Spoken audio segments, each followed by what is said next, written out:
বন্ধুরা, আশা করি তোমরা ভালো আছো, সুস্থ আছো। Shimul memorial north south school and কলেজের অনলাইন ক্লাসে তোমাদেরকে স্বাগত। উপস্থাপনায় তোমাদের সাথে আছে আমি নাফিসা আসলিম, সহকারী শিক্ষক, Shimul memorial north south school and college. ষষ্ঠ শ্রেণীর গণিত ক্লাস, অনুশীলনী 1.1 স্বাভাবিক সংখ্যা ও ভগ্নাংশ। এটা তোমাদের অর্ধবার্ষিকীতে ছিল। এটা সম্পর্কে আমরা অনেক কিছুই জেনেছি অর্ধবার্ষিকীতে। আজকে আরেকটু মনে করে নিব। অঙ্কপাতন, অঙ্কপাতনটা কি সেটা তোমরা জানো, তারপরে তোমাদেরকে আরেকবার আমি মনে করিয়ে দিচ্ছি। কোন সংখ্যা অঙ্ক দিয়ে লেখাকে অঙ্কপাতন বলে। তাহলে সংখ্যা জিনিসটা কি আর অঙ্ক জিনিসটা কি, তাই না? দেখো, অঙ্কপাতনে 10টি প্রতীকই ব্যবহার করা হয়। প্রতীকগুলো হলো, এগুলো সব আমরা প্রতীক কিংবা অঙ্ক হিসেবে ধরতে পারি। 1 2 3 4 5 6 7 8 9 10 0। তাহলে কয়টা হচ্ছে? 10টি। ঠিক আছে। এখানে দেখো, এখানে আবার শূন্য ব্যতীত সবগুলো সংখ্যা হচ্ছে স্বাভাবিক সংখ্যা বা স্বাভাবিক অঙ্ক বলতে পারি আমরা। এদের মধ্যে প্রথম 9টি প্রতীক হলো সার্থক অঙ্ক। সার্থক অঙ্ক আমরা কেন বলছি আমরা একটু বোর্ডে দেখি। এখানে আমরা 1কে আমরা 1 বলতে পারি। এটা একটা সংখ্যা কিংবা অঙ্ক বা সংখ্যা হিসেবে প্রকাশ করতে পারি। এখানে 2 বসালাম। দেখো তো, এরা দুজন মিলে একটা সংখ্যা, দুটো অঙ্ক মিলে একটা সংখ্যা হলো। কিন্তু আমি এর সামনে যদি শূন্য দেই তাহলে কিন্তু 12 ভেঙে যাচ্ছে। শূন্যটা কিন্তু আমরা ধরছি না। তাহলে এটা কি সার্থক হচ্ছে? এটা কি একা কোনো সংখ্যা প্রকাশ করছে? তা কিন্তু করছে না। তাহলে এটা হচ্ছে আমরা শূন্য ধরছি। আর 1 2 3 4 5 6 7 8 9, এই 9টাকে আমরা কি বলছি? সার্থক অঙ্ক। তাহলে এইগুলোকে আমরা স্বাভাবিক সংখ্যা বলছি। যখন এই অঙ্কগুলো একটা একটা করে অনেকগুলো একত্রিত হবে তখন এটা হবে আমাদের কাছে সংখ্যা। ঠিক আছে। অনেকগুলো অঙ্ক যখন আমরা পরপর লিখবো সেটা হয়ে যাবে আমাদের কাছে সংখ্যা। চলো আমরা পরবর্তীতে দেখি কি আছে। আশা করি অঙ্কপাতন জিনিসটা কি সেটা তোমরা এক কথায় পারবে। যে কোনো সংখ্যা অঙ্ক দিয়ে লেখা বা অঙ্ক দিয়ে প্রকাশ করাকে সেটাকে আমরা কি বলছি? অঙ্কপাতন। নিচের সংখ্যাগুলো অঙ্কে লেখো। এখানে একটা সংখ্যা দেওয়া আছে, দেখো 20,070। এটা কিন্তু কিসে লেখা আছে? আমাদের কথায় লেখা আছে। এটাকে আমাদের কি করতে হবে? অঙ্কে প্রকাশ করতে হবে। আমরা কিভাবে জানি? যে যখন আমরা গণনা করি আমরা সেটা ডান দিক থেকে গণনা করা শুরু করি। যেমন এখানে দেখো কি লিখছি আমি, এটা কি বলছি আমরা? একক, দশক, শতক, মানে কি আমরা 100 এভাবে লিখছি আমরা। এভাবে আমরা ডান দিক থেকে গণনা করতে করতে যাই। এগুলো সম্পর্কে বিস্তারিত আলোচনা আমাদের আগেও করানো হয়েছে। তাহলে আমরা প্রথমে কোনো সংখ্যাকে আমরা ডান দিক থেকে গণনা করতে করতে যাব। এখন দেখো, একক, দশক, শতক, হাজার, অযুত, লক্ষ, নিযুত, কোটি। ঠিক আছে। এখানে দেখো আমরা কি করছি, এখানে কি বলেছে? 20,070, মানে 70টাকে ধরি আমরা ডান দিক থেকে 0 7 70। এবার দেখো 20,000, তাহলে 20,000 মানে কি? দুইটা ঘর, 1,000 মানে হাজারের ঘরে বসবে, হাজার অযুত, তাহলে 20,000। দেখো শতকের ঘরে কিন্তু আমাদের কিছু নাই, এখানে 70 বলেছিলাম আমরা, এখানে শতকের ঘরে আমরা কি বসাচ্ছি? 0। কথায় প্রকাশিত সংখ্যাটি অঙ্কপাতনের পর দেখা যায় যে শতকের ঘরে কোনো অঙ্ক নেই, যেটা আমি তোমাদেরকে একটু আগে বুঝিয়ে দিলাম। তাই খালি ঘরে শূন্য বসে সংখ্যাটি পাওয়া যায়। খালি ঘর মানে শতকের ঘরে আমাদের কিন্তু 170 লেখা নাই, তাই না? বলা ছিল যে 20,070, তাহলে শতকের ঘরে আমরা শূন্য বসালাম, তাহলে আমাদের কি পেলাম? দেখো একক, দশক, শতক, হাজার, অযুত, মানে 20,070। চলো অঙ্কটা আমরা একটু বলে দেখি। দেখো এখানে 20,070। ঠিক আছে। এখন দেখো আমরা তাহলে কিভাবে লিখবো? এখান থেকে একক, দশক, শতক, হাজার, অযুত।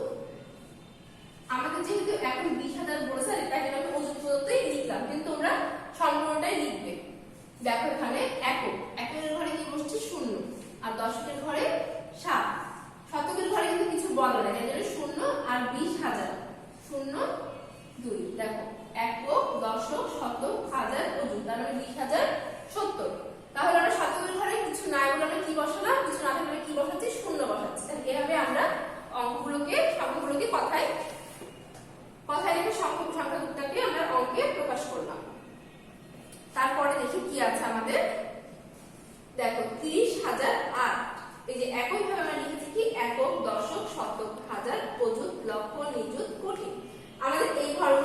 দরকার নাই, কারণ আমাদেরকে হাজার পর্যন্তই কিন্তু বলেছে।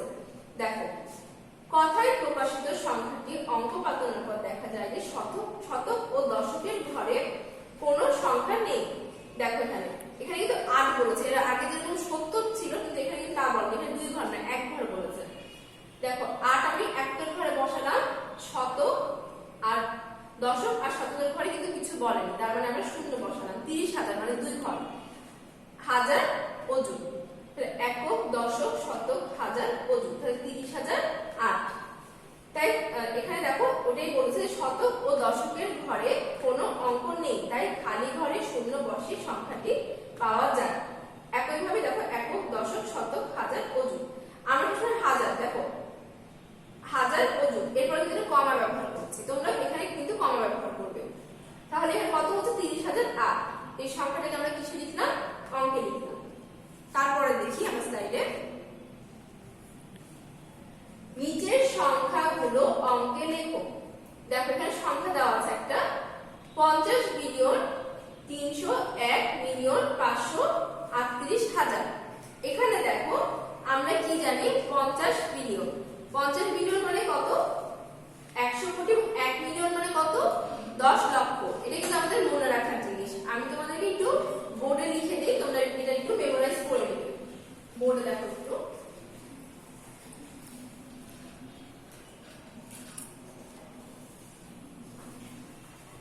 বিলিয়ন সমান সমান কত, 100 কোটি, আর 1 মিলিয়ন সমান সমান 10 লক্ষ। এটা তোমরা মনে রাখবে, ঠিক আছে? এটা অঙ্ক করার সময় তোমাদের দরকার। দেখো 50 বিলিয়ন মানে কি, আমাদের কিসের ঘরে থাকছে, সেটা কোটির ঘরে। আমরা যদি ডান দিক থেকে আসি, একক দশক শতক হাজার, যেহেতু আমাদের মিলিয়ন আর বিলিয়নে বলা আছে, আমরা লক্ষ আর কোটির ঘরটা মিলিয়ন আর বিলিয়নে লিখলাম।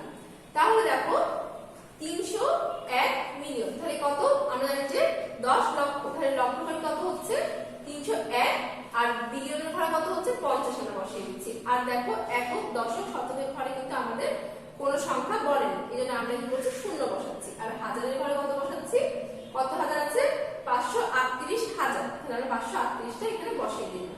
তাহলে যখন এগুলো অঙ্ক বের করতে দিবে, তোমাদেরকে অবশ্যই এই কথাই লিখতে হবে। তোমাদের কিন্তু শুধু এই ঘরটা লিখে দিলে তাহলে তোমরা নাম্বার পাবে না।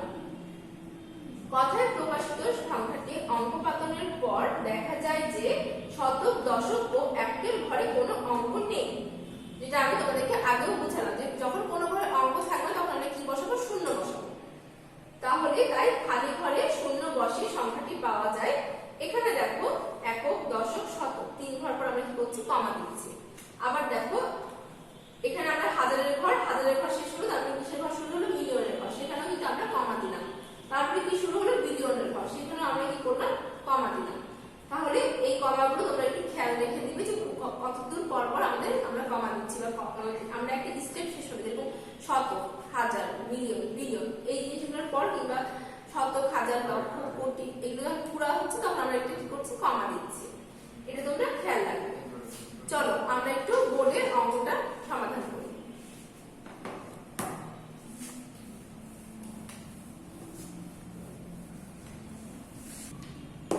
দেখো এখানে বইয়ের 1-এর 6 নম্বর কি আছে, ওখানে 50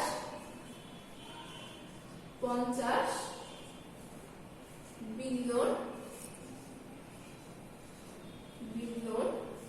300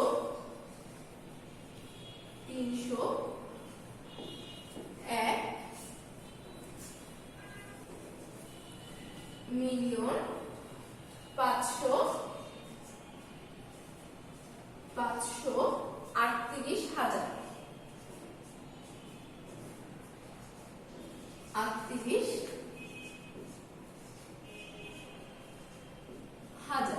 এখন দেখো আমাদের তাহলে কিসের ঘর, ডান দিক থেকে নিতে হবে, একক, আমরা সবসময় এই সাইড থেকে লেখাটা শুরু করব, একক দশক শতক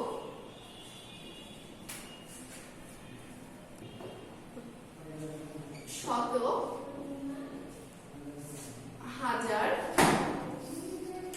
মিলিয়ন,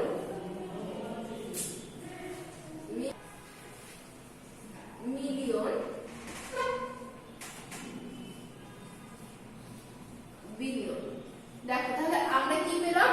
দেখো আমাদের একক, দশক, শতকের ঘরে কিন্তু আমাদের কোনো সংখ্যা বলা নাই, তাহলে আমরা এখানে কি বসাবো? শূন্য বসাবো, ঠিক আছে।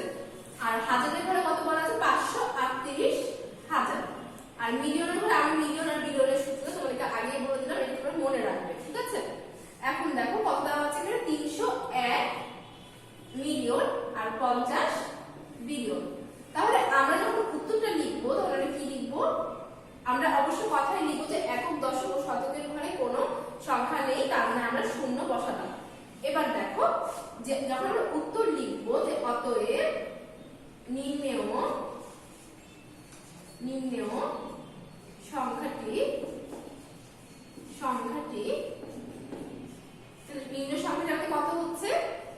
50, তারপর একটা কমা, 301, তারপর একটা কমা, 538, তারপর একটা কমা, তারপর কত শূন্য? 1 2 3টে শূন্য। তাহলে দেখো আমরা যখন বিলিয়নের ঘর শেষ করছি তখন একটা কমা দিচ্ছি, মিলিয়ন ঘর শেষ করার পর একটা কমা দিচ্ছি, আবার হাজারের ঘর শেষ করার পর একটা কমা দিচ্ছি। এটা কিন্তু তোমরা মাথায় রাখবে। তারপরে দেখি আমরা কি লিখবো, যেটা আমি তোমাদেরকে বোর্ডে বুঝালাম যে শতক, দশক ও একের ঘরে কোনো অঙ্ক নেই, তাই খালি ঘরে শূন্য বসে সংখ্যাটি পাওয়া যায়। যেটা আমি তোমাদের বোর্ডে দেখালাম যে কমাগুলো কিভাবে আমরা দিলাম, যে 50 বিলিয়ন, তারপর কি 301 মিলিয়ন 538,000। দেখো কমাগুলো এভাবে তোমরা ব্যবহার করবে। তারপরে দেখি আমাদের কি আছে, নিচের সংখ্যাগুলোতে যে সকল সার্থক অঙ্ক আছে তাদের স্থানীয় মান নির্ণয় করো। সার্থক অঙ্ক কি কি? তোমাদেরকে আমি একটু আগে বললাম যে 1 থেকে 9 পর্যন্ত আমাদের কি সার্থক অঙ্ক। কোনো কারণে এখানে মাঝে যদি শূন্য থাকতো তাহলে ওগুলো আমরা একক, দশকের ঘরে অবশ্যই গুনতাম, কিন্তু আমাদের কিন্তু সার্থক যদি উল্লেখ করে দেয় সেক্ষেত্রে আমাদের সার্থক অঙ্কগুলোর স্থানীয় মান বের করতে হবে। সেটা কি করে বের করতে হবে সেটা একটু দেখে নিই আমরা। 3 5 9 মানে কত? 359। সংখ্যাটিতে 3 এর স্থানীয় 9 এর স্থানীয় মান কত? আমরা ডান দিক থেকে সবসময় শুরু করব। 9 একক। দেখো এটা একের ঘরে আছে না, তাই এটা 9 একক, বা 9 গুণ 1 তাহলে কত হচ্ছে আমাদের? 9। 5 এর স্থানীয় মান 5 দশক। দেখো একক, দশক, তাহলে কয়টা ঘর? 2টা ঘর, তাহলে একক, দশক, 5 গুণ 10 বা 50। 3 এর স্থানীয় মান 3 শতক।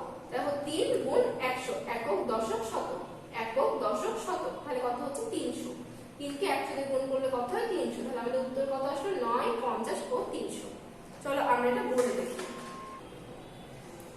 দেখো 359, ঠিক আছে। আমরা যখন লিখবো তখন দেখো সমাধান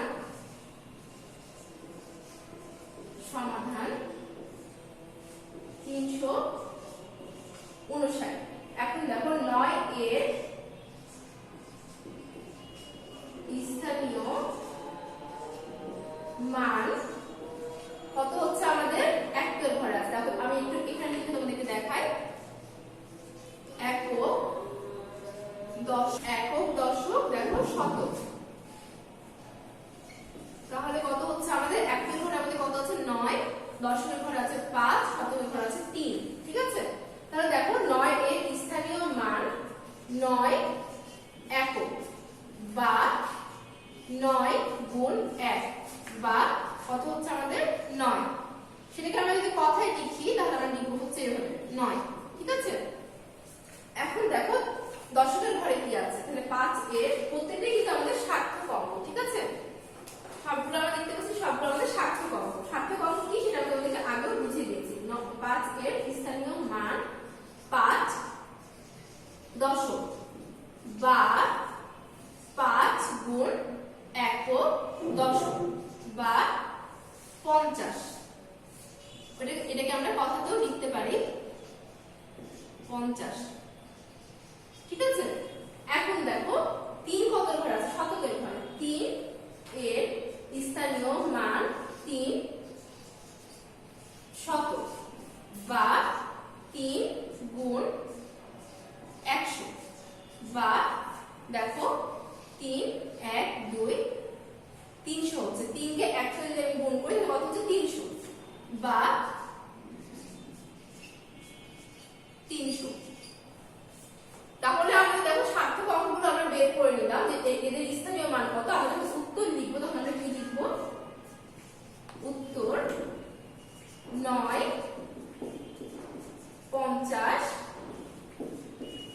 50, 300। এখানে তোমাদের একটা জিনিস আমি মনে করিয়ে দিই, যদি এখানে এরকম থাকতো যে সার্থক অঙ্কগুলোর মনে করো থাকতো 250, ঠিক আছে, সেই ক্ষেত্রে আমরা শূন্যটা ধরতাম না, কিন্তু দেখো একক দশক, পাঁচের ঘরে কিন্তু 5 আছে, দশকের ঘরে কিন্তু 5 আছে, তাই জন্য আমরা 5টাকে ধরে দশকই ধরতাম, এখানে কিন্তু আমরা একক ধরতাম না। শূন্য কিন্তু আমরা, শূন্য যদি ডান দিকে থাকে সেটা কিন্তু আমরা বাদ দিই না, বাম দিকে থাকে সেটা আমরা ধরি না, কিন্তু ডান দিকে থাকলে আমরা অবশ্যই সেটা ধরবো, এটা মাথায় রাখবে। এবার আসি আমরা পরের অঙ্কে। 7 অঙ্ক বিশিষ্ট কোন বৃহত্তম ও ক্ষুদ্রতম সংখ্যার প্রথমে 7 ও শেষে 9 আছে, দুঃখিত 6 আছে। তাহলে আমাদের এমন একটা বৃহত্তম কিংবা ক্ষুদ্রতম সংখ্যা বের করতে হবে যার প্রথমে আছে 7 এবং শেষে আছে 6। তাহলে আমরা কি জানি সবথেকে বড় সংখ্যা কোনটা? 7 অঙ্কের বৃহত্তম সংখ্যা সবথেকে বড় আমাদের সার্থক সংখ্যা কোনটা? 9। তাহলে 7টা 9 নিলাম, 1টা 2টা 3টা 4টা 5টা 6টা 7টা, 7টা 9। 7 অঙ্কের ক্ষুদ্রতম সংখ্যা 1 2 3 4 5 6 7। দেখো আমরা এখানে কেন 1 নিলাম ক্ষুদ্রতম সংখ্যা হিসেবে? সবথেকে আমি কি বললাম একটু আগে, সবথেকে বামে যদি শূন্য থাকে সেটাকে কিন্তু আমরা মূল্য দেই না, সেটাকে আমরা কাউন্ট করি না। তাই জন্য সবথেকে শূন্যর পরে সবথেকে ছোট সংখ্যা কোনটা সার্থক সংখ্যা? সেটা হচ্ছে 1, তাই না? তো বামে আমরা 1 লিখব, আর ডানে আমরা শূন্য, যতগুলো শূন্য দরকার আমাদের, যতগুলো ঘর পড়েছে ততগুলো আমরা নিয়ে নিব। তাহলে দেখো 1 2 3 4 5 6 7। আমরা কেন সামনে 1 নিলাম সেটা আশা করি তোমরা বুঝতে পারবে যে বামে আমরা কোনো শূন্য নিতে পারবো না, তাহলে সেটা আমাদের সংখ্যার মধ্যে পড়বে না, তাই জন্য আমরা এখানে বাম সাইডে 1 নিলাম। এখন দেখো যে কিন্তু প্রথমে 7 ও শেষে 6 বিশিষ্ট 7 অঙ্কের বৃহত্তম সংখ্যা হবে, সেটা হচ্ছে প্রথমে আমাদের কি থাকবে 7 আর শেষে থাকবে 6। যদি আমরা সেটাই চেঞ্জ করে দিই, প্রথমে 7 পরে 6, তাহলে কিন্তু আমাদের 7 অঙ্কের বৃহত্তম সংখ্যা হয়ে যাচ্ছে। তারপর দেখো প্রথমে 7 শেষে 6 বিশিষ্ট ক্ষুদ্রতম সংখ্যা কোনটা হচ্ছে 7, আর 6 প্রথমে 7 শেষে যদি আমরা 6 বসিয়ে দিই তাহলে আমাদের কিন্তু ক্ষুদ্রতম সংখ্যাটা হচ্ছে। আমরা বোর্ডে একটু দেখি অঙ্কটা। বই 6, দেখো আমরা জানি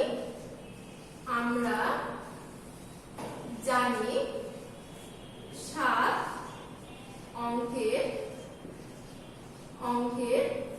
বৃহত্তম সংখ্যা সমান সমান 1 2 3 4 5 6 7। এখন দেখো আমরা 7 অঙ্কের প্রথমে আমাদের শর্তটা কি ছিল? প্রথমে 7 ও শেষে 6 বিশিষ্ট 7 অঙ্কের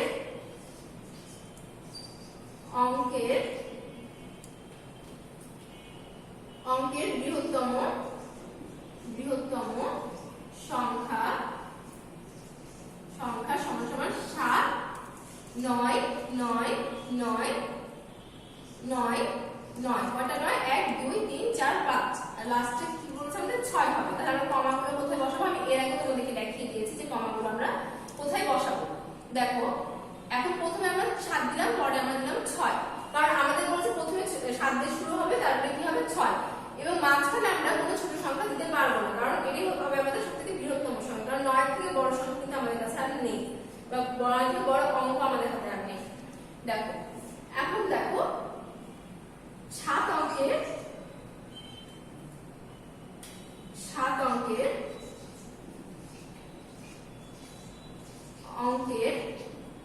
ক্ষুদ্রতম সংখ্যা সমান সমান, ডানে যদি আমি শূন্য দিয়ে সবগুলো 1 1 2 3 4 5 6 7, যদি সবগুলো আমি শূন্য দিয়ে যেতাম তাহলে কিন্তু আমাদের এটা কোনো সংখ্যা প্রকাশ হতো না। এখানে যদি ক্ষুদ্রতম সার্থক সংখ্যা 1 দিয়ে দিই তাহলে আমাদের এটা একটা সংখ্যাও হলো, আবার সর্বনিম্ন সবথেকে ছোট ক্ষুদ্রতম 7 অঙ্কের সংখ্যা হলো একক, দশক, শতক, হাজার, অযুত, লক্ষ, নিযুত। 10 লক্ষ তাহলে আমাদের কাছে এবার আমরা আসি শর্তে, যে আমাদের শর্তটা কি বলেছে, কিন্তু প্রথমে 7 ও শেষে 6 বিশিষ্ট 7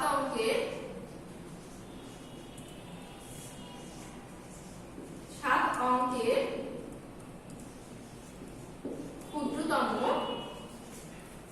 সংখ্যা সমান সমান 7, 1, 2, 3, 4, 5, 1, 2, 3, 4, 5, 6, 7। এখন দেখো এখানে একটা কমা বসবে, এখানে একটা কমা বসবে, ঠিক আছে? তাহলে এটা হচ্ছে আমাদের 7 অঙ্কের ক্ষুদ্রতম সংখ্যা। এখানে দেখো আর কোনো ছোট সংখ্যা আমরা দিতে পারবো না, তাহলে কিন্তু ক্ষুদ্রতম হবে না।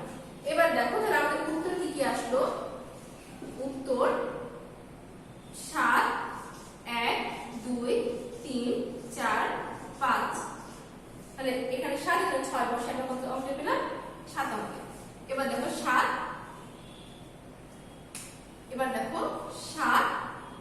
1, 2, 3, 4, 5 আর এখানে কি হচ্ছে 6, ঠিক আছে? আশা করি তোমরা এই জায়গাটা বুঝতে পারবে যে আমরা কি করে ছোট এবং বড় সংখ্যাটা বের করলাম।